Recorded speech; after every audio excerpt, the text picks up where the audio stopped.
우리는 우리 주 교재인 교재에서 헬스케어 AI의 약속이라는 주제로 함께 학습하시겠습니다. 목차는 헬스케어 분야에서 AI를 어떻게 활용할 것인가에 관한 부분이고요. 에릭 토플이라는 사람 잘 아시죠? 그래서 심장내과 의사인 이 헬스케어 AI 연구자인 에릭 토플은 청진기가 사라진 이후라는 책과 또 딥 메디슨이라는 교재 보고서, 환자중심 미래의료 보고서에서 디지털 알고리즘하고 AI가 보건의료 영역에 적용되었을 때 나타날 수 있는 혁신들에 대한 이야기들을 엄청 많이 풀어서 적어 두었습니다. 이를 바탕으로 살펴볼 때 헬스케어 AI 안에서 환자랑은 어떤 혁신들이 일어날 수 있느냐라고 봤을 때 환자가 능동적으로 이제는 의료 정보를 탐색하는 수준인 거죠. 자신의 건강관리에 참여하고 있죠. 여러분들도 뭔가 궁금하다면 네이버나 구글에게 정보 탐색을 하시잖아요. 블로그에서도 검색을 하시고 인스타에서도 찾아보시고 이런 것처럼 자신 스스로가 건강관리의 참여자가 됩니다. 그래서 의료 절차를 변화시킬 수 있는 그런 주체자로 성장할 수 있게 되고요.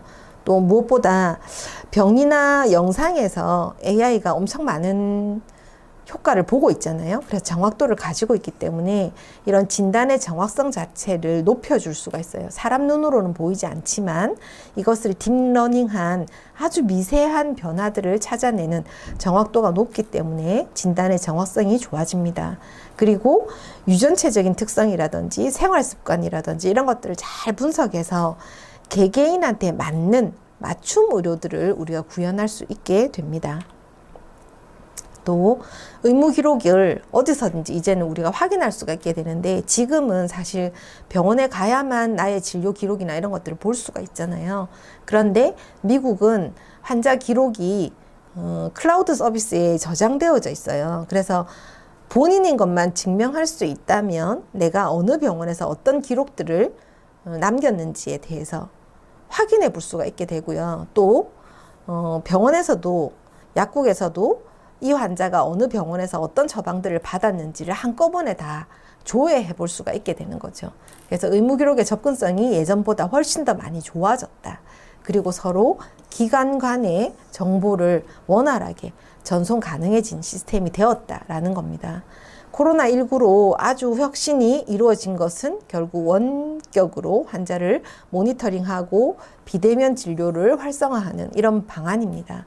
의료 접근성이 굉장히 제한된 지역이라든지 또 병원에 자주 오지 않더라도 1년에 한 번씩 와서 지속적으로 관리만 하면 되는 환자들은 원격으로 모니터링 하거나 비대면으로 그 변화 과정들만 살펴볼 수 있도록 하는 방법이라든지 또 코로나19 때 우리가 경험한 것처럼 의사도 마스크 쓰고 환자도 마스크 쓰고 서로 얼굴 보면 안 되고 하던 그 몇 년의 시간들이 있었잖아요.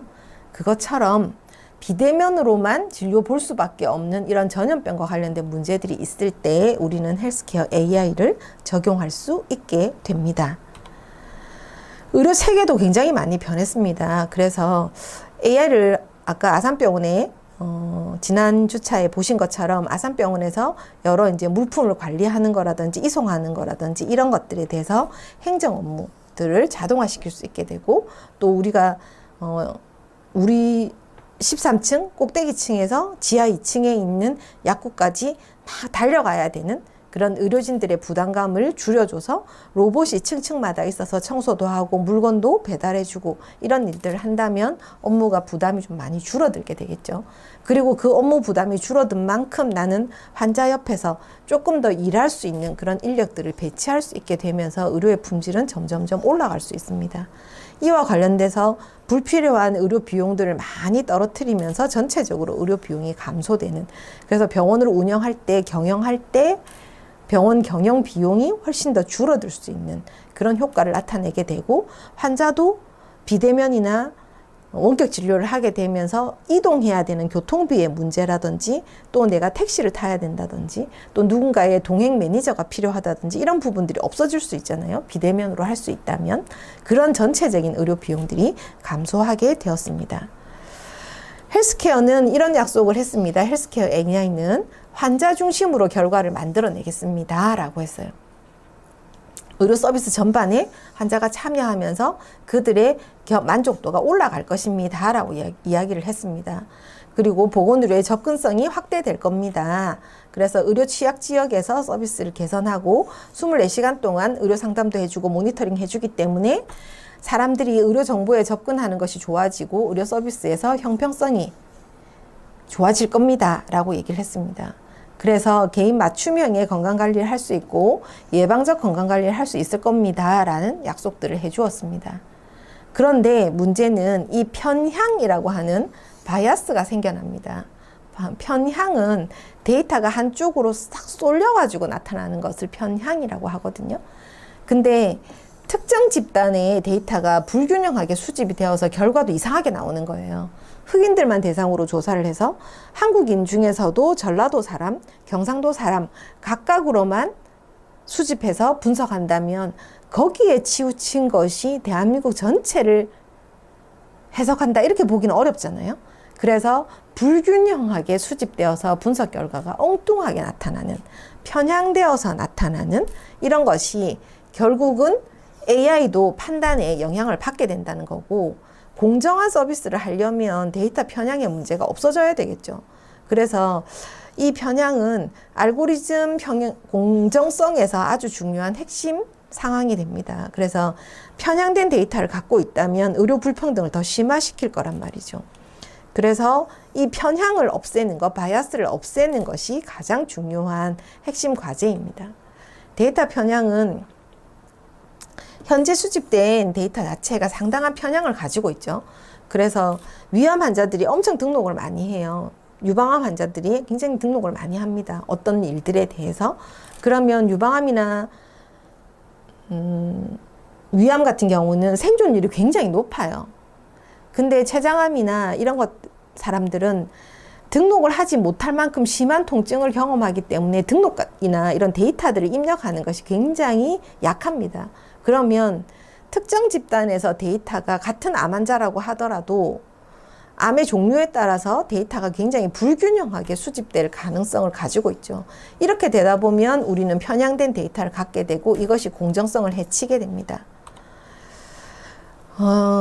인종과 젠더 편향이 굉장히 심각한데요.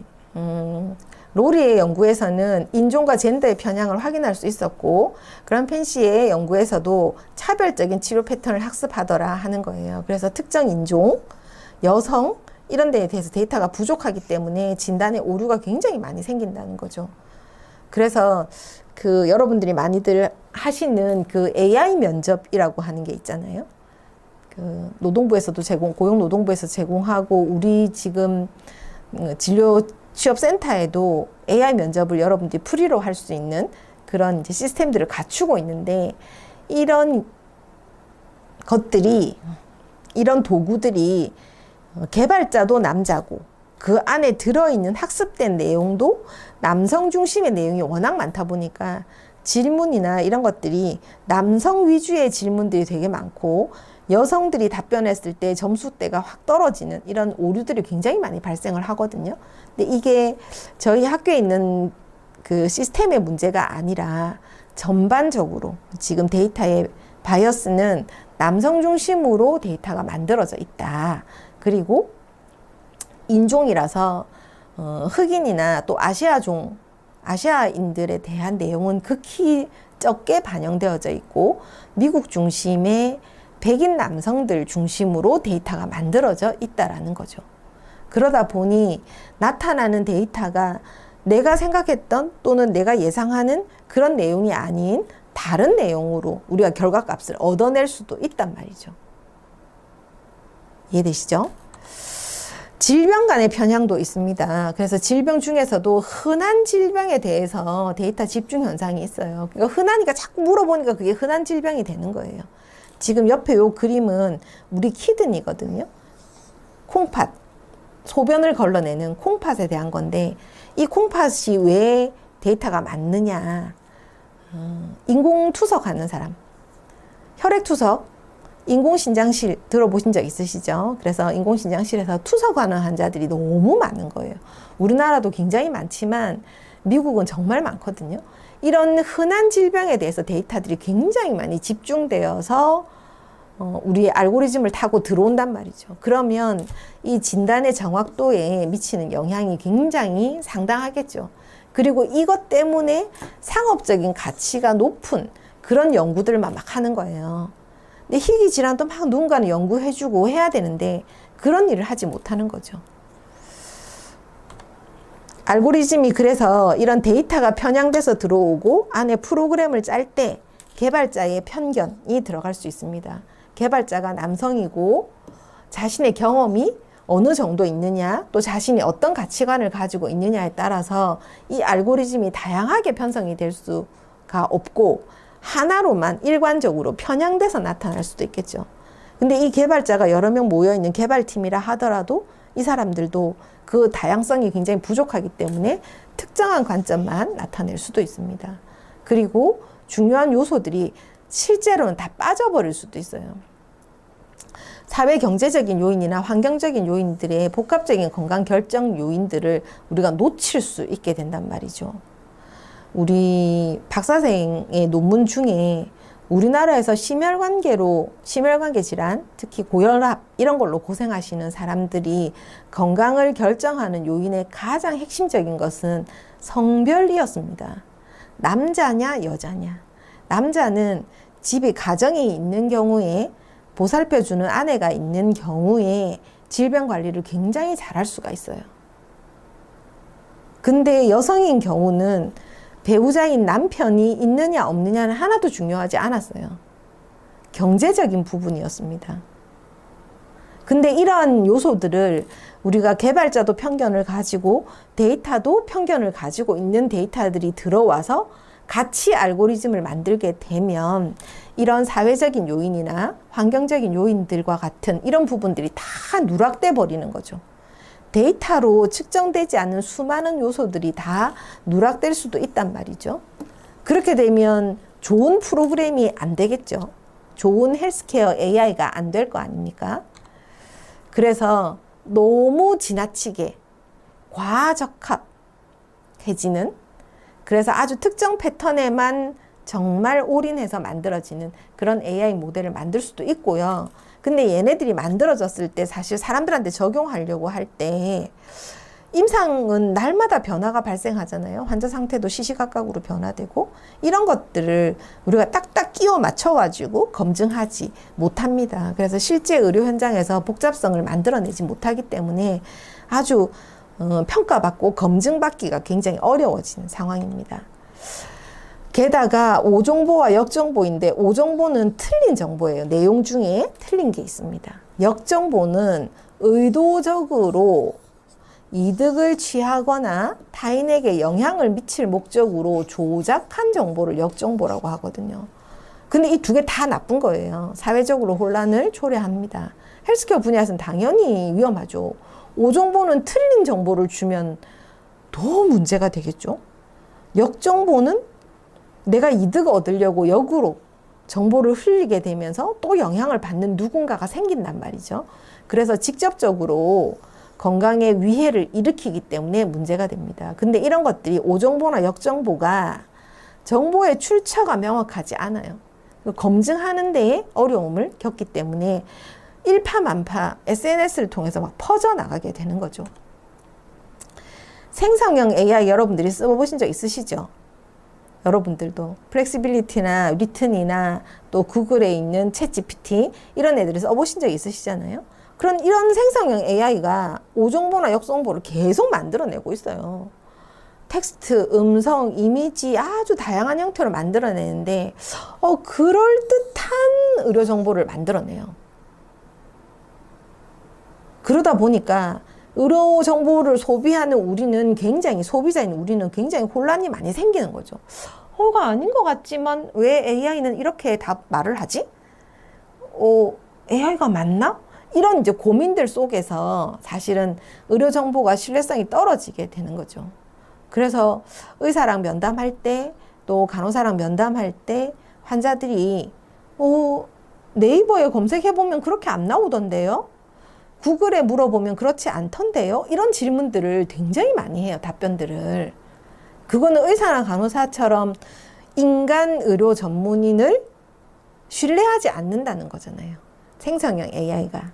근데 이 생성형 AI는 딥러닝, 머신러닝 이런 것들을 통해서 계속적으로 학습을 한다고 그랬잖아요. 근데 편향된 딥러닝, 편향된 바이아스가 있는 머신러닝을 했을 때 오정보와 역정보를 만들어낼 수 있잖아요.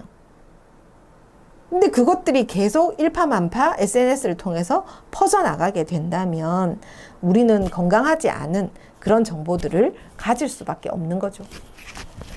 딥페이크가 가장 문제가 되잖아요. 잘못된 거잖아요. 타인의 얼굴 덮어 씌우는 이런 기술이잖아요. 그러니까 실제하고 구분되기 어려운 가짜 영상들을 만들어가지고 엄청 유명한 사람이 유명인인 또 의료 전문가가 말한 것처럼 이렇게 하는 거예요. 그러면 동의 없이 인권이 막 얼굴이 합성되면서 인권 침해도 일어날 수 있고 의료 정보의 전달자로서의 신뢰도도 떨어질 수 있습니다. 보건의료 정책과 관련된 허위 정보들도 굉장히 많이 발생하게 되고요. 코로나19일 때 우리가 백신 관련한 내용들을 살펴보면 그 2024년도의 연구에 따르면 백신 접종률이 굉장히 떨어진 이유가 뭘까에 대해서 이제 조사를 한 거죠, 이분이. 그래서 백신 효과에 대해서 의도적으로 허위 정보들이 엄청 많이 유포가 됐어요. 음모론인 거죠. 영국에서 만든 백신을 팔고 싶어가지고 네덜란드에서 만든 아스트라제네카 백신을 팔기 위해서 미국에서 만든 백신을 팔기 위해서 이 코로나라는 없는 질병을 만들어냈다는 둥 이런 음모론입니다. 음모론에 기반해서 백신 맞으면 죽는다더라, 팔을 못 쓴다더라, 신경계에 문제를 일으킨다더라, 뭐 뇌로 가서 죽는다더라, 뭐 이런 등등의 그런 카더라 통신들, 허위 정보들을 의도적으로 많이 퍼뜨려서 SNS를 통해서 확산이 된 거예요. 그러다 보니까 사람들이 주사 맞아야 되는데 생각하면서도 안 맞을 이유를 자꾸 찾게 되는 거죠. 그러면서 검증된 정보와 혼합해서 신뢰도를 자꾸 이제 혼돈하면서 결국은 내가 주사를 안 맞게 되는, 백신을 접종을 하지 않는 그런 결과들로 이어진단 말이죠. 그래서 건강과 보건에 어떤 위해들을 일으킵니다. 잘못된 의료 정보 때문에 치료가 지연되기도 하고요.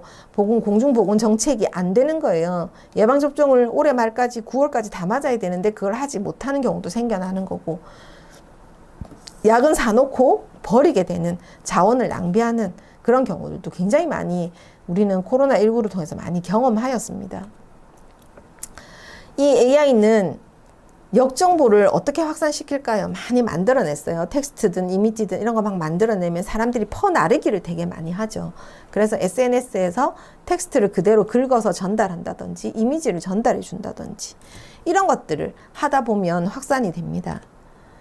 그래서 우리들은, 환자나 시민, 즉 우리와 같은 일반적인 사람들은 AI 도입만으로는 이런 것들을 우리가 다 찾아내기가 어려워요. 좋다 나쁘다를 판단하기도 어렵고, 그리고 우리는 정보를 해석하는 능력도 사람마다 다 천차만별입니다. 게다가 보건의료는 전문가가 오랫동안 독점해왔어요. 의사라는 집단이 오랫동안 전문적이고 배타적으로 의료 지식을 가지고 있었습니다. 근데 여기에 AI가 모든 걸 대신해서 답변해주고 각종 근거들을 다 그럴듯하게 만들어낸다면 약간의 변화들이 생겨나겠죠.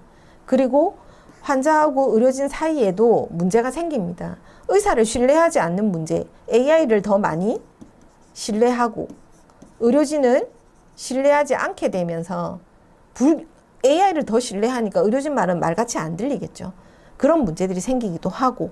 근데 이런 것들이 사실 의료 지식이 너무나 전문적이고 배타적이기 때문에, 또 복잡하기 때문에 비전문가들은 사실 이해하는 데 한계가 있습니다. 그리고 의료 결정을 하는 데 있어서 아주 심각한 결과를 초래해서 환자의 치료 시기를 굉장히 늦추어서 환자가 돌아가시게 되는 이런 사례들도 있습니다. 의료 지식이 대중화되려고 하면 많은 부분에서 이해가 필요한데 사실은 의료 지식의 전문성을 대체하기는 아직까지는 너무 어렵습니다. 그리고 우리는 또 뭐가 문제냐? AI를 잘 다루지를 못해요.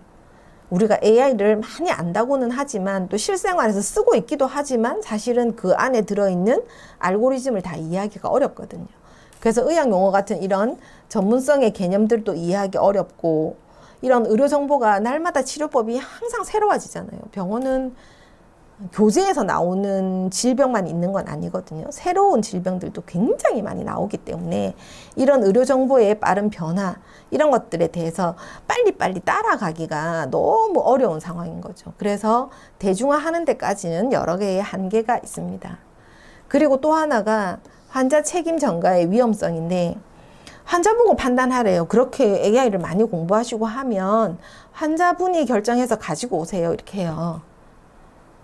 근데 우리는 의사가 또는 간호사가 수도 없이 많은 경험, 수도 없이 많은 직관들, 이런 것들에 대해서 우리가 무시하면 안 되거든요.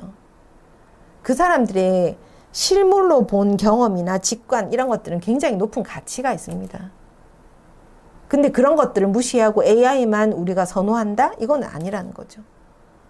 그리고 문제가 생겼을 때 이런 책임 소재도 명확하지가 않아요. 환자가 다 책임질 수 있냐? 이것도 아니고, 의사가 그럼 다 책임져야 되냐? 이것도 아니고. 그래서 또 그러면 그 프로그램을 만든 회사가 책임지나? 이런 문제도 있단 말이죠. 그래서 이런 의료 결정들을 하는 데 있어서 이 책임의 문제, 이것 때문에 지금 우리가 다음에 법규 이런 거 공부할 겁니다. 규제, 국제 표준 이런 것들을 학습을 하게 될 예정입니다. 1978년도에 그 알마타라는 지역 아시죠? 중앙아시아에 있는 거기 알마타 선언에서 시민들이 이제는 건강에 참여해야 된다, 이렇게 주장을 했어요. 그로부터 지금 약 한 40년 정도, 한 38년 정도가 흘렀죠. 37, 38년 정도 흐르는 사이에 오타와 헌장이나 WHO의 권고에 따라서 이제 보건의료 정책에 환자, 시민들이 참여하게 되었습니다. 그래서 이런 사회적인 결정들을 할 때 국민들이 참여하게 되었죠. 그래서 다양한 이해관계자들이 당연히 들어와야 한다 하는 건데, 이 당연한 이해관계자의 환자인 우리 국민들이라고 보겠죠. 국민, 환자나 시민, 이런 사람들이 되겠죠. 이런 국민들, 그리고 단체들, 회사, 관련 회사들이 있을 거 아니에요. 그런 회사들, 그리고 법원, 이런 것들도 다 포함되겠죠. 이런 이해관계자들이 다 모여가지고, 그리고 회사 개발자, 회사, 이런 사람들이 모여서 이런 원칙들을 만들어 가야 된단 말이죠. 그런데 실제로 시민들이 참여할 수 있는 채널들은 상당히 부족합니다. 왜냐하면 보건의료 정책은 사실 너무 잘 모르는 분야예요. 전문성이 워낙 강하기 때문에. 그래서 전문가 중심의 의사결정 구조를 계속 가지고 있습니다. 우리가 이번에 의정 갈등에서 보셨잖아요. 정부하고 의사단체하고만 이야기하잖아요. 나머지 사람들, 관련 있는 보건의료 계열의 다른 단체들 있잖아요. 보건의료 계열의 다른 단체들은 아무도 여기에 관여하지 못해요. 정부하고 의사, 정부 중에서도 보건복지부 하고 교육부만 해당 사항이 되죠. 복지부는 병원하고 관련되는 거고, 교육부는 의과대학하고 관련되는 일들을 하게 됩니다. 그래서 전문가 중심의 의사결정 구조를 계속 가져갈 수밖에 없어요.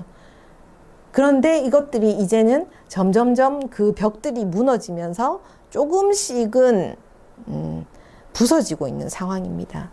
그래서 정책 결정들을 할 때 우리가 이걸 좀 참여를 하려면 시민들이나 국민들도 교육이 돼야 되잖아요. 근데 그런 교육들을 지금 이제 열심히 하는 중인 거죠. 언젠가는 될 겁니다. 헬스케어 너무 어려워요. 헬스케어도 어렵고 AI도 어려워요. 즉 의료도 어렵고 공학도 어렵습니다. 알고리즘 작동 원리를 이해하기 어렵고요. 우리는 딥러닝, 머신러닝 이런 얘기도 오늘 처음 들어봤을 수도 있습니다. 그리고 개발 과정은 나만 아는 수도 있어요. 사람들에게 사실은 오픈해줘야 되거든요.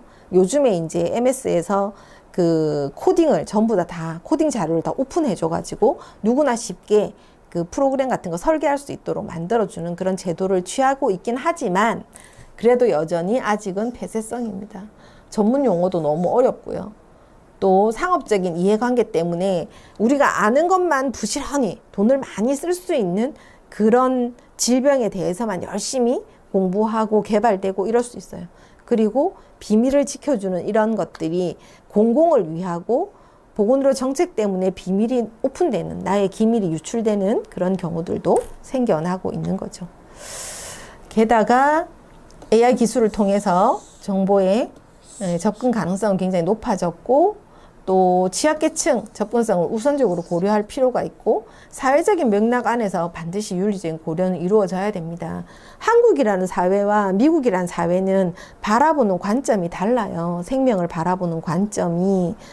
대표적인 게 그거잖아요. 우리나라는 아기 가졌을 때, 임신했을 때 뱃속에서 10달을 사람으로 생각하기 때문에 태어날 때부터 이미 1살이에요. 그죠? 우리나라는. 근데 서양은 그렇지 않죠. 태어나야 그때부터 1살이 되는 거잖아요. 그죠? 그런 사회적인 맥락이 국가마다 다 다릅니다. 그래서 우리나라에서 헬스케어를 올바르게 받아들일 수 있는 방법 중에 윤리적인 것들을 고려할 때에 가장 중요한 것은 사회적인 맥락도 우리는 반드시 파악을 해서 접근하는 것이 필요합니다. 결론적으로 헬스케어 AI는 수도 없이 많은 약속들을 제안해 왔어요. 그럼에도 불구하고 이런 약속들을 실현하려면 비판적인 검토를 반드시 해야 되겠죠. 왜요? 뒤에 나오는 데이터 편향성이 있었잖아요. 인종, 젠더, 질병 간의 불균형한 데이터들이 있었잖아요. 이런 것들이 편향을 가져올 수 있기 때문에, 그리고 알고리즘에도 편향이 생겨요. 개발자의 편견이 들어갈 수도 있기 때문에, 그리고 오정보와 역정보 생겨나잖아요. 이런 것들 때문에 우리는 비판적인 검토를 반드시 해야 합니다. 그리고 윤리적인 접근 당연히 해야죠. 근데 이런 윤리적인 접근을 할 때 사회적인 맥락을 반드시 포함해서 윤리적인 논의를 해야 할 것입니다. 헬스케어 AI 도입을 누가 어떻게 결정해야 할까라는 주제로 함께 살펴보시겠습니다. 헬스케어 AI는 급속하게 성장을 해왔습니다. 헬스케어 AI 시장 자체가 2018년도 한 8년 전?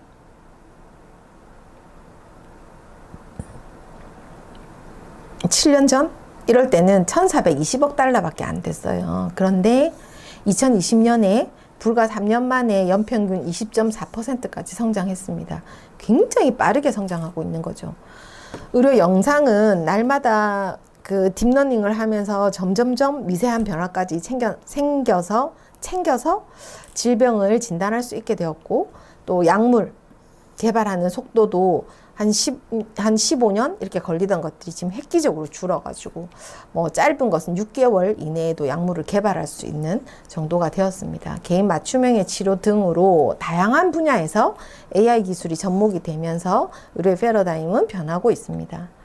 영상 분석은 지난 차시에서도 설명을 드렸었지만, 의료 영상은 엑스레이, MR, CT 이런 것들이 AI가 분석을 하면서 의사의 진단을 보조해주고 있어요. 지금 보시는 것처럼 이 환자의 폐잖아요. 이 폐에 어떤 문제가 생겼는지를 파악해낼 수 있고, 근데 이게 AI가 감시를 하는 거예요. 감시를 하면서 딥러닝을 통해서 비교했을 때 어디에 문제 있는지를 찾아서 인간이 놓칠 수 있는 미세한 병변을 탐지할 수 있습니다. 그래서 조기에 질병도 발견할 수 있을 뿐만 아니라 의사가 판독하는데 걸리는 시간이 굉장히 많았었거든요. 그래서 의사 판독하려면 엑스레이 찍어놓고, 엑스레이란다, MRI나 CT 같은 거 찍어가지고 일주일 뒤에 진료 받으러 오세요 이래요. 설명해 준다고. 근데 지금은 AI가 다 판독해 주니까 잠깐 커피 마시고 들어오면 이미 판독은 다 돼 있는 거죠. 그래서 의료의 효율성이나 치료 성공률이 높아질 수 있습니다. 그래서 인간 의사와 AI는 협력을 해야 돼요.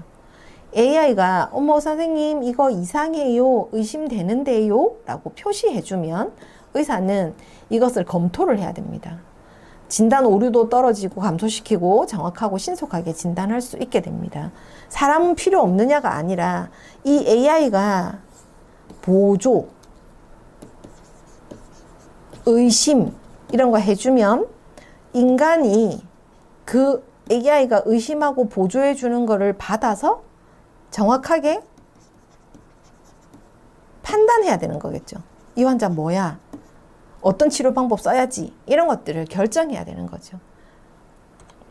약물 같은 경우도 AI 기반의 신약 후보 물질들을 먼저 찾아내고 검증하는 시간들을 줄여줍니다. 그래서 희귀질환 치료제 같은 것들이 개발되는데 걸리는 시간이 굉장히 길었었는데 지금은 AI를 활용해서 많이들 쓰고 있죠.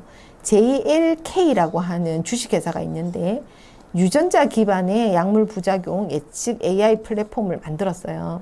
우리나라에도 지금 서비스를 제공하고 있는데요. 약물의 부작용, 약물을 한두 개 먹는 게 아니니까. 근데 내가 복숭아 알레르기가 있어요. 고등어 알레르기가 있어요. 그러면 내가 이 약을 먹어도 될까요에 대해서 사실은 의사는 잘 모를 수 있거든요. 안 먹어봤기 때문에. 그런데 AI는 그걸 예측해낼 수 있단 말이죠.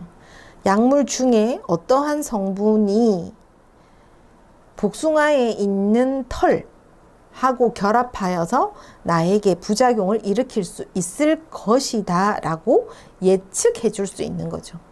그리고 약물과 약물을 썼을 때 유전적으로 엄마, 아버지 모두 다 위암으로 돌아가셨는데 위암 유전자를 갖고 있는 내가 어떤 약물을 먹었을 때 부작용이 생길 것인가 이런 것들도 예측해내는 그런 플랫폼을 만들어서 서비스를 제공하고 있습니다. 그런데 사람마다 먹는 그 약물들이 다 다르잖아요. 그리고 복잡한 약물 상호작용. 근데 이것을 성실하게 누군가는 계속 입력을 해줘야 AI가 딥러닝을 할 건데 이 데이터를 넣어주는 것이 굉장히 부족하기 때문에 아직 굉장히 많이 급속도로 발전하지는 못하고 있지만 이런 서비스를 제공한 업체는 있습니다. 유전체를 분석하는 이런 이제 방법들도 있죠. 그래서 유전적인 변이나 질병의 연관성을 파악해서 노벨상을 얼마 전에 받았잖아요. AI를 가지고 연구하신 두 분의 선생님이 노벨상을 수상하였습니다. 것처럼 유전체 분석 기술들을 통해서 이 질병이 이것과 연관이 될 것이다를 파악할 수만 있으면 우리는 조기에 발견하고 적절할 때 치료할 수 있게 되겠죠. 개인별로도 질병의 위험도를 예측할 수 있습니다. 유전적인 소인은 질병 발병 확률을 저희는 지금껏 계산을 우리가 해왔거든요. 의료진들이.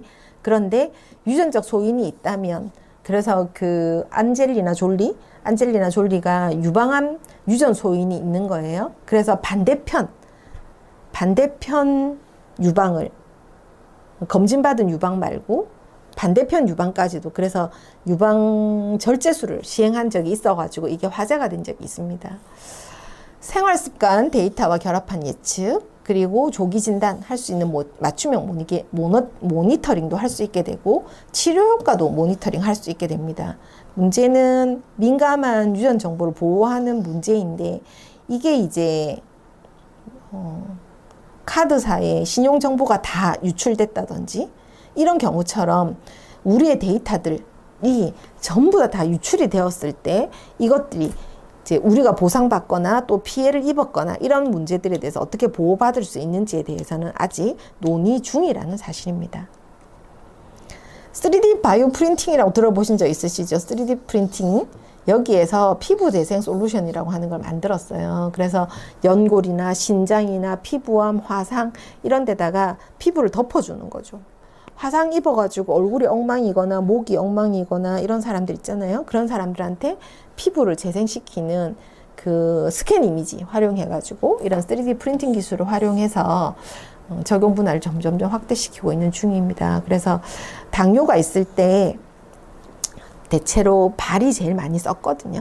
이게 되게 난치성이 잘 안 나아요. 그러니까 당뇨병이 있으면 망막으로 가서 실명도 되지만 제일 문제는 이제 발에 신발 신고 있는 그 발에 자꾸 낫지 않는 이런 염증, 상처 이런 것들이 생겨나가지고 진짜 잘 안 낫습니다. 그래서 당뇨가 심한 경우는 발가락을 자르기도 하고 발목 밑으로 또는 무릎 밑으로 이렇게 계속 발들을 잘라가는 그런 이제 수술들을 하게 되거든요. 그래서 이런 이제 난치성 치료할 때 요런 이제 피부를 재생시켜주는 이런 기술들 3D 프린팅 기술을 활용하면 환자도 심리적으로 안정이 되고 상처 치료에도 도움이 된다는 그런 연구 결과들인 거죠. 헬스케어는 긍정적으로 보자면 진단의 정확도가 굉장히 많이 개선될 수 있어요. 그래서 의사가 놓치는 것들을 다 찾아낼 수 있습니다.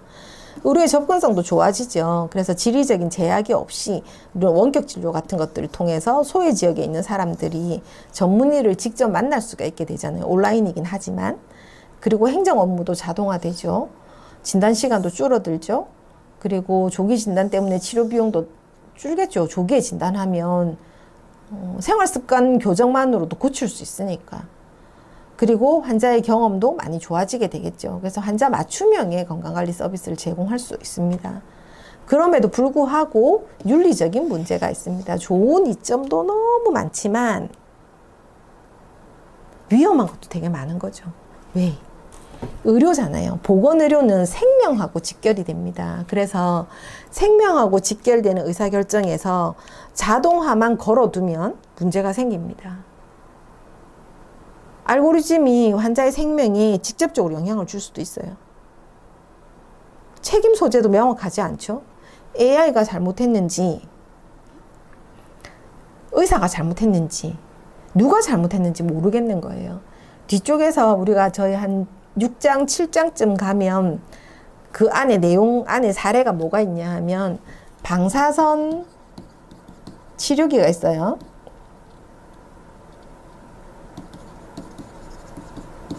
치료기기가 있어요. 얘가 자동화로 세팅되어 있어요. 자동으로 세팅되어 있는데 한 6건 정도의 방사선을 조사한다고 하거든요. 빛을 막 쏘는 걸 조사라고 하는데 이 조사량을 잘못 계산한 거예요. 자동으로 잘못 계산해서 환자 6명한테 투여를 했어요. 환자에게 투여를 해서 결국 환자가 사망하거나 중환자실에 가거나 이런 문제의 결과들을 가져오게 되는 사례들도 있단 말이죠. 그래서 근데 이런 일은 이 방사선 치료 기기를 만든 사람이 잘못했을까요? 아니면 이 방사선 치료 기기를 그대로 믿은 의사가 잘못했을까요? 이런 책임 소재의 불명확성 때문에 법적 윤리적으로 문제가 끊임없이 발생하고 있습니다. 인간이 최종적으로 판단을 할 거예요. 근데 AI는 참고, 권고를 해주죠. 근데 그 사이에서 어디까지를 인간이 이만큼 가져가고 50대 50으로 가져갈 것인지 70대 30으로 가져갈 것인지 아니면 30대 70으로 가져갈 것인지 이런 것들에 대해서 균형점이 사실은 없단 말이죠. 왜냐하면 사안에 따라 다르고 환자가 경험하는 질병이 생명에 미치는 심각성 때문에 달라지겠죠. 되게 간단한 질병일 수도 있지만 되게 총각을 다투는 그런 심각한 질병일 수도 있잖아요. 이럴 때 의사의 직관, 의사의 경험 이런 게 더 중요할 수도 있거든요. 아니면 진짜 이제 막 의사 국가고시 시험 쳐가지고 이제 간호사 국가고시 쳐가지고 들어온 이제 막 입사한 그런 사람들한테는 AI가 해주는 그런 권고들이 100%를 차지할 수도 있단 말이죠. 의료에서는 생명과 관련되는 문제, 즉 환자 안전을 지키는 문제 때문에 윤리적으로 문제가 발생합니다. 또 한 가지가 의료의 형평성과 접근성의 문제인데 첨단 의료 기술에 대해서는 경제적이거나 지역적인 접근의 격차가 굉장히 많이 생기죠. 제가 휴대폰을 S10 플러스를 쓰고 있는데 요즘에 나오는 거는 훨씬 더 높은 버전이잖아요. 근데 이런 것들을 더 옛날 사양을 쓰시는 분들도 있잖아요. 근데 이거 한번 휴대폰 바꾸는 게 생각보다 쉬운 사람도 있지만 생각보다 어려운 사람도 있어요. 스마트워치 동그란 거 여러분들이 삼성 거 많이들 또는 애플 거 많이 쓰시잖아요. 그런 것들도 역시 없어서 못 쓰는 사람도 있거든요. 그래서 경제적으로 격차가 생기기도 하고요. 지역적이니까 도시 사람들은 그게 너무 당연한 것처럼 쓸 수 있지만 농촌에서는 그게 필요 없을 수도 있잖아요. 어촌에서 필요 없고 산촌에서 그게 필요 없을 수 있잖아요. 접근성의 격차가 생기죠. 그리고 와이파이도 되는 지역이 있고 안 되는 지역이 있고 그러다 보니까 지역적으로도 접근성의 차이가 생기고 또 우리가 지난 시간에 살펴봤던 바이어스, 데이터 바이어스 때문에 편향 때문에 인종이나 성별이나 이런 소외 계층들이 내용에서 많이 배제되는 거예요. 그래서 의료 불평등이 심화되는 거죠. 그래서 이런 접근성들을 보장하기 위해서 국가는 정책을 펼쳐야 됩니다. 그래서 지금 각 구, 부산 같으면 서구, 사하구 이런 구청들에 가면 노인들 키오스크 이런 거 연습해 보실 수 있는 그런 디지털 프로그램 만들어 가지고 사용하고 있고, 또 뭐 서구청 같으면 제가 영도구청은 안 가봐서 모르겠고, 서구청 같으면 서구청에서는 장비에 나의 시력을 측정해 주는 그런 헬스케어 도구, AI 도구를 가져다 놓고 있어요. 그래서 난 난시가 있는데 이런 거 생각하면서 눈앞에 있는 그 기계에 눈을 마주대고 있으면 분석을, 홍채를 읽고 망막을 읽어가지고 당신은 어디에 문제가 있습니다라는 걸 알려주는 거죠. 그리고 안경을 썼을 때, 안경을 벗었을 때 이런 것들 다 분석해서 알려주는 그런, 이제 그 정보가 100% 맞다고 보기는 어려우나 맞다고 하시는 분들도 있어요. 어르신들 중에. 아닌 사람도 물론 있긴 하지만, 그래도 그런 것들을 국가가 무료로 지금 디지털 격차를 좀 낮추기 위한 그런 노력들을 하고 있습니다. 의료 현장에서 AI 기술을 제대로 수용, 받아들이기 어려운 이유가 뭘까요? 문제는 의료진들이 너무 저항하고 있어요. 변화가 너무 두렵고, 사실 다시 기술들을 막 배워야 되잖아요. 코로나19 때 여러분들은 어떠셨어요?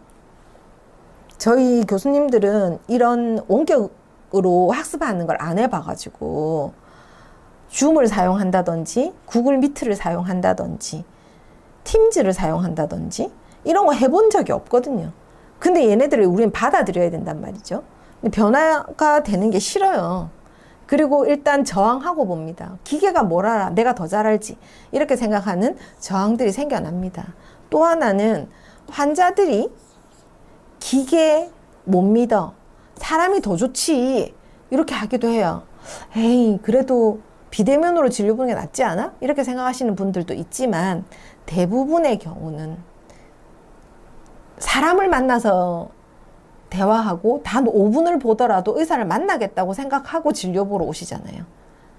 그러니까 하루에 월요일, 화요일 이럴 때는 병원에 외래 환자만 이미 2, 3천 명을 넘어서거든요. 서울 아산병원은 한 하루에 외래 환자만 한 8천 명 정도 된단 말이에요. 근데 거기에 보호자까지 하면 한 16,000명 정도가 병원 밑에 1층 외래를 왔다 갔다 한단 말이죠. 인간을 더 많이 선호합니다. 대부분의 경우는. 그리고 의료 자체가 너무 특수하고 너무 보수적이기 때문에 변화도 굉장히 느려요. 그래서 사람이 직접, 지금 로봇이 우리나라의 수술 때문에 수술실에 배치된 게 이미 30년이거든요. 그런데도 아직 안 쓰는 데도 되게 많아요. 안 쓰는 의사도 많아. 그래서 수술실에서 결국 수술실에 있는 간호사와 의사가 수술한 장면이 나오는 거죠. 드라마에서도 대부분 그런 것들을 그리는 이유가 변화 속도가 굉장히 느리거든요. 그리고 이런 거 AI 시스템 도입할 때 너무 힘겹습니다. 돈도 너무 비싸고요. 이런 시스템 도입하는 게 돈도 너무 비싸요. 이게 아까 아산병원에, 지난번에 보신 그 아산병원에 로봇 청소하는 애 있었잖아요. 근데 병원에 이런 문턱이 있으면, 조금 높은 문턱이 있으면 로봇 청소기가 지나갈 수가 없어요. 그럼 얘를 도입하려면 이 문턱부터 없애야 돼요. 그럼 병원은 이중으로 이걸 없애기 위한 돈이 들겠죠. 이걸 구입하려고 돈이 들겠죠. 그러니까 조직적으로 문제 생기죠. 사람들도 싫어하죠. 일자리 잃을까 봐 두렵잖아요. 그럼 싫어요. 그러면 들어오기가 어려워지는 거죠. 나이 든 사람과 젊은 사람들의 디지털 활용이 완전 다릅니다. 연세 있으신 할아버지 의사들이 다루는 속도하고 요즘에 젊은 인턴들이 다루는 속도는 완전 다르거든요. 그래서 이걸 배워나가는 게 되게 어렵고, 그러면 젊은 사람들은 요즘에 공부를 하는 거 아니야? 라고 생각할 수 있는데, 사실 뭐 심장, 뇌 이런 거 공부하기도 바빠 죽겠는데 디지털 이거 공부할 때 커리큘럼 별로 없어요. 가르쳐 주는데 극히 드뭅니다. 그래서 우리 대학은 지금 부경대학교의 의공학과랑 해가지고 이런 교육 프로그램들을 만들고 또 부산에서 지금 라이즈 사업 때문에 그 AI와 관련된 이런 영상 수업을, 온라인 수업을 부산 시내에 있는 관심 있는 대학생들은 다 수업을 할 수 있도록 만들자 해서 지금 영상을 만들고 있습니다. 그래서 여러분들에게 언젠가는 오픈을 해서 빠르면 내년 1학기쯤 오픈해서 여러분들이 수강하실 수 있도록, 그래서 아주 전문적인 강사님들이 직접 수업을 진행하시도록 하는 그런 방법들을 하고 있죠. 그렇지만 현재까지는 의료 교육에서 이런 기술 이해와 관련된 내용들은 좀 부족한 편이죠. 그리고 환자의 연령이나 교육 수준에 따라서도 수용도는 다릅니다. 젊은 사람들은 나한테 묻지 말고 그냥 카톡으로 답해 주세요. 대화 안 하고 이런 게 좋을 수 있지만, 할아버지 할머니들은 기계로 뭔가 하는 건 싫고 사람이 와서 나한테 뭘 좀 해주라 이렇게 생각할 수도 있는 거잖아요. 그래서 수용도 자체가 다릅니다. 그리고 이런 환자들을 위해서 이런 AI의 알고리즘, AI에 관한 이런 내용들을 공부시켜주는 이런 프로그램들이 노인 대상으로 이루어지고 있다고는 하지만, 의료를 설명하는 이런 것들은 좀 아직 그까지 발전하지는 못하고 있는 그런 상황이라고 보시면 되겠습니다. 그래서 수용되는 데는 이런 기술들을 우리한테 받아들여서 이걸 실무에 적용하는 데까지는 수많은 장벽이 있다 하는 걸 알고 계시면 되겠죠. 게다가 의료 현장에서 이 AI 의존도가 너무 심한 거예요. 이러면 또 문제가 되겠죠. 너무 심한 경우에. AI 시스템에 너무 과도하게 의존하게 되면 의사가 독자적인 판단을 못하게 돼요. 그냥 시키는 대로 하는 수밖에 없는 거죠. 너무 과도하게 의존해서 오진 위험이 너무 증가하게 되고요. 인간 의사가 직관과 경험에 대한 가치는 자꾸 떨어지게 됩니다. 임상 경험을 오래 하다 보면 통찰력이라고 하는 게 생겨납니다.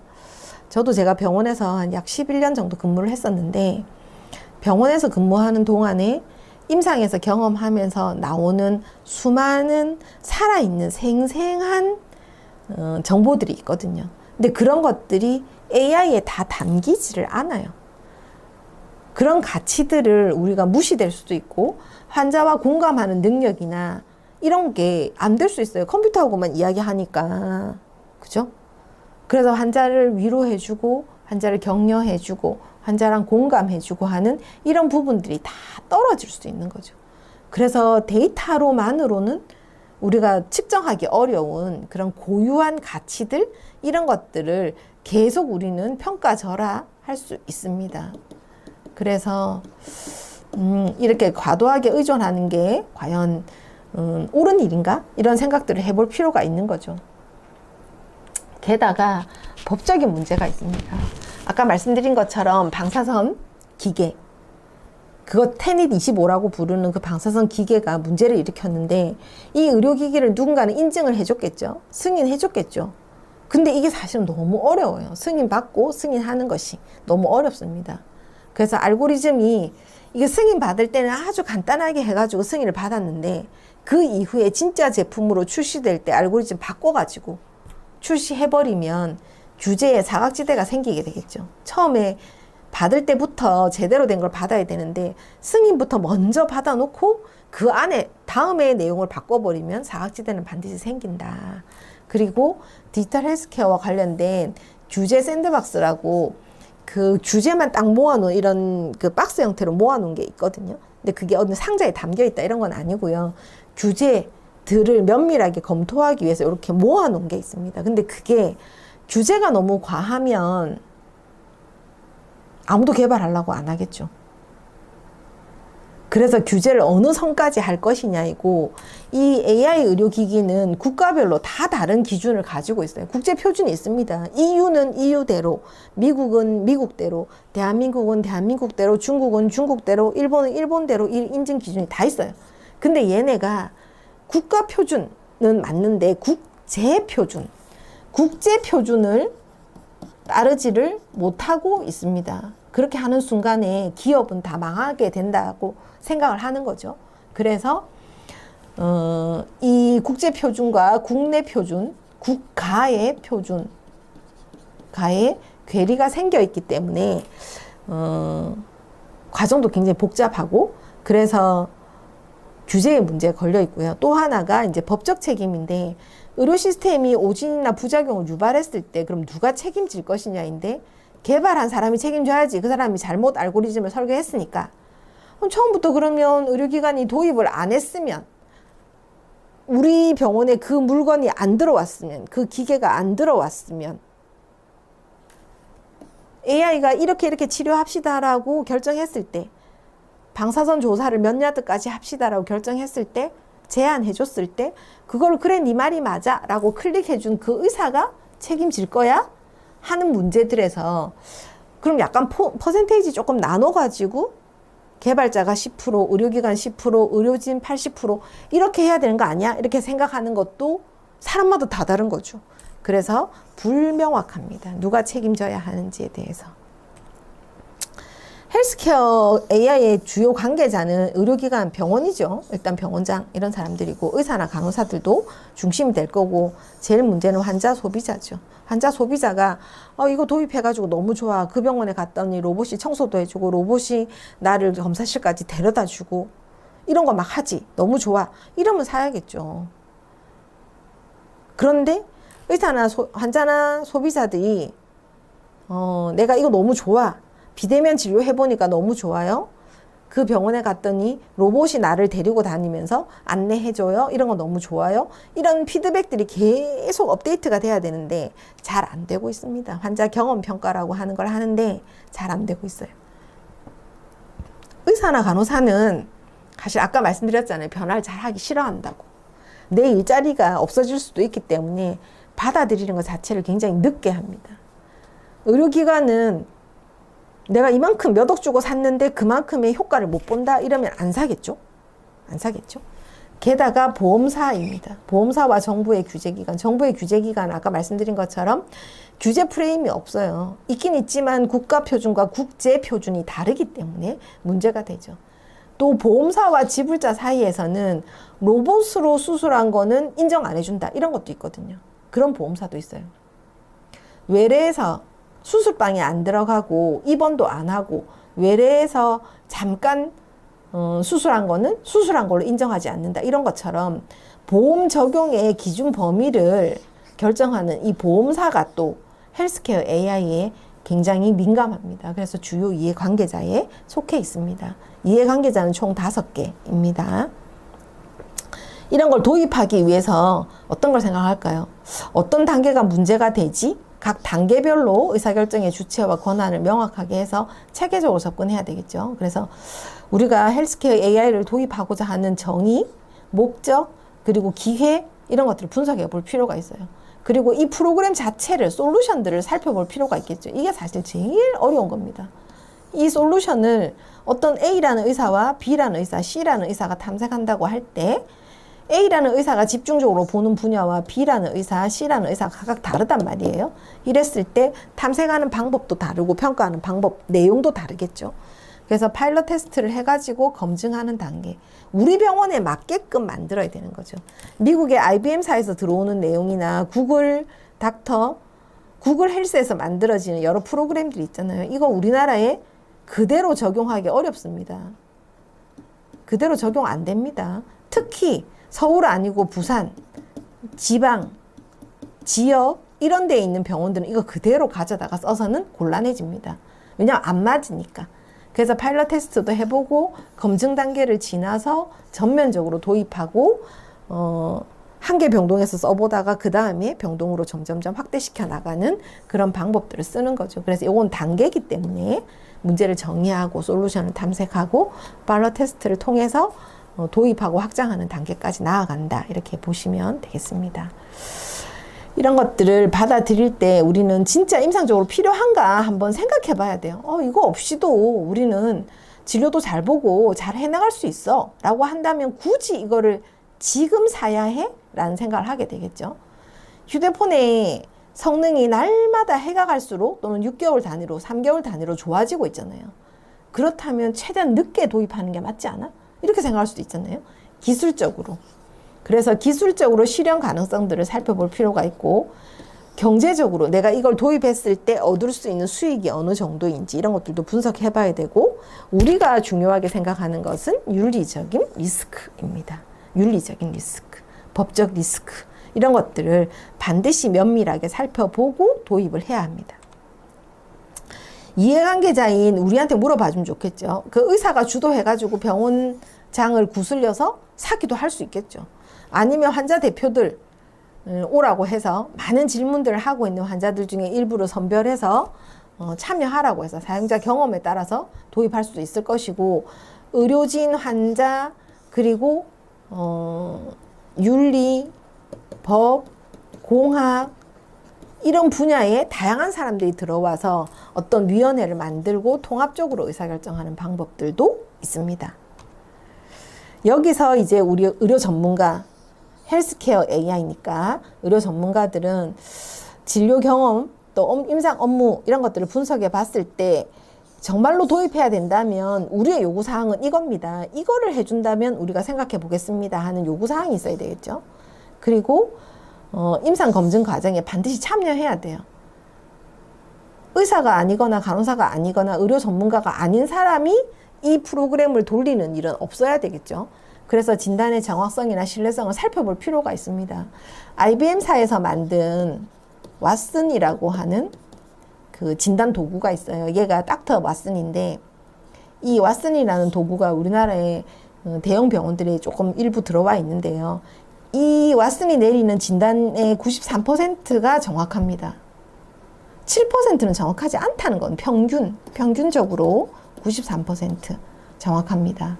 근데 인간 의사가 어떤 질병에 대해서 진단 정확도를 내릴 때 레지던트 3년차 수준이 요만큼이에요. 요만큼. 근데 일반적으로 레지던트 3년차는 93% 못 맞춥니다. 못 맞추고 78% 정도? 그건 통계치에 나와 있어요. 그러면 우리는 AI를 믿을 수밖에 없겠죠. 왓슨이 제안하는 걸 믿을 수밖에 없잖아요. 근데 이 테스트를 계속 해봐야 돼요.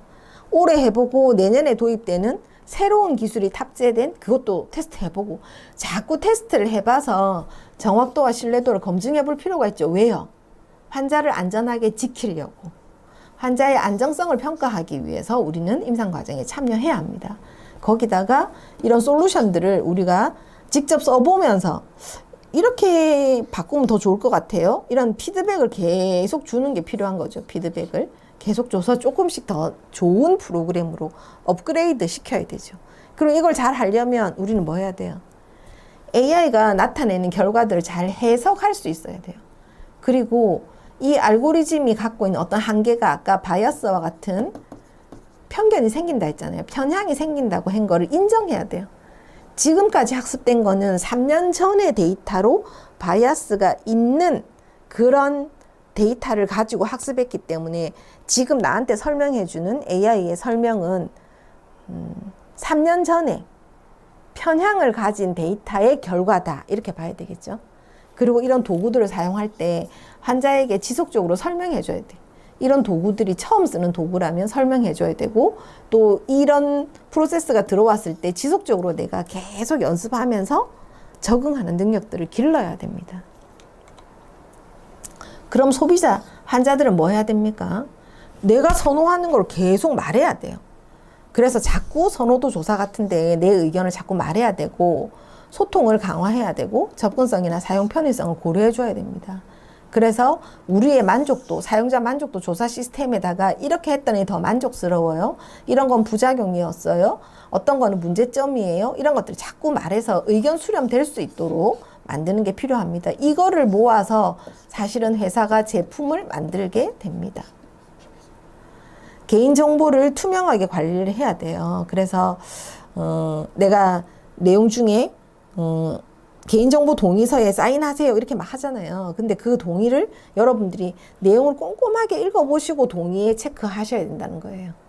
그리고 환자 권리를 잘 보호하기 위한 메커니즘들도 잘 이해를 해야 됩니다. 그래서 AI 결과에 대한 설명 요구권이라고 하는 건 뭐냐 하면, AI가 예를 들어서 엑스레이를 판독을 했어요. AI가 엑스레이를 또는 MRI를 판독을 했습니다. 근데 폐암 3기라고 나왔어요. 그럼 이 3기에 대한 결정의 근거가 뭐냐를 설명해 달라고 해야 돼요. 그것도 뭐 근거를 가지고 설명해 달라고 해야 돼요. 그래서 어느 논문을 봤더니 전에 있었던 이 유사한 사례 정상 MRI하고 비교해 봤을 때 환자의 MRI는 이렇더라. 그래서 내가 이렇게 결론을 내었지 라고 설명할 수 있어야 된다는 겁니다. 그래서 내가 설명해 줘 라고 우리에게는 요구권이 있습니다. 설명해 주라. 그럼 이걸 AI가 설명한다기보다는 이런 치료를 하자고 결정한 의사가 나한테 설명해야 돼요. 의료진이 나한테 설명해 줘야 돼요. 그리고 내가 이 AI 도구를 활용해서 진료에 임할 것인지 이런 걸 의사결정할 때 환자 스스로 참여를 보장받아야 합니다. 정부와 규제기관은 이런 가이드라인을 잘 만들어야 되겠죠. 법규나 가이드라인, 그리고 인증과 승인을 위한 프로세스, 그리고 윤리적 가이드라인까지도 만들어야 되겠죠. 공공의료기관에서 AI를 제일 먼저 보통은 도입을 합니다. 그래서 국가기관에서 먼저 도입을 하고 그 다음에 민간병원으로 보통은 흩어지거든요. 그래서 이런 도입 정책들을 통해서 써보고 또 다시 리뉴얼 새로 개정하고 또 개정하고 이러면서 점점 좋아지도록 만드는 그런 역할들을 해줘야 됩니다. 도입의 의사결정 구조는 병원 내 의사결정, 아까 의사 경영진도 있었고 많이 있었잖아요. 그런 결정 구조들을 통해서 병원 내에서 의사결정의 권한을 누가 가질 것이냐, 그리고 IT 부서하고 의료진 간에 어떻게 협력하면 좋을지 지속적으로 피드백하면서 조금씩 더 좋아져야 되니까. 그리고 이게 한두 푼 하는 게 아니니까 투자를 받아야 되잖아요. 그리고 또 이걸 투자했을 때 몇 억씩, 수십억씩 드는 이 투자를 하는 것이 과연 이득인가? 한다면 단계적으로 투자할 것인가? 아니면 한 방에 다 넣을 것인가? 이런 것들을 고민해야 되겠죠. 그리고 이걸 써보고 나서는 반드시 모니터링하는 평가 체계를 갖추어야 합니다. 그래야만 제대로 된 의사결정을 할 수 있어요. 우리나라의 분당 서울대병원 또 메이오 클리닉 이런 데서 이제 의사결정 지원 시스템을 도입해가지고 사용하고 있습니다. 근데 실패한 사례들도 많이 있어요. 실패한 이유는 이해관계자가 제일 먼저 참여하지 않았습니다. 의사가 반대했고 사용자 교육도 하지 않았고 전문가가 완전히 배제된 상태에서 이루어졌기 때문에 보통은 실패합니다. 그리고 기술적인 한계들도 있어요. 설명 가능? 설명에 아까 근거가 있어야 된다 그랬잖아요. 근데 그런 걸 못 되는 그런 기술적인 한계들이 있을 수 있고 데이터 품질도 굉장히 떨어지게 되는 경우들도 있습니다. 그리고 무엇보다 변화를 느리게 가져가려는 조직 문화 때문에 변화 관리에 실패해가지고 그럴 수도 있어요. 그래서 AI 도입이 실패하기도 한다라는 거. 그리고 이런 도입을 하는 데 있어서 여러 가지 장벽들은 아까 말씀드린 것처럼 조직 문화도 문제고 규제나 인증의 장벽들도 아직은 우리나라에도 있잖아요. 그리고 너무 높은 비용이에요. 비용의 문제도 있어요.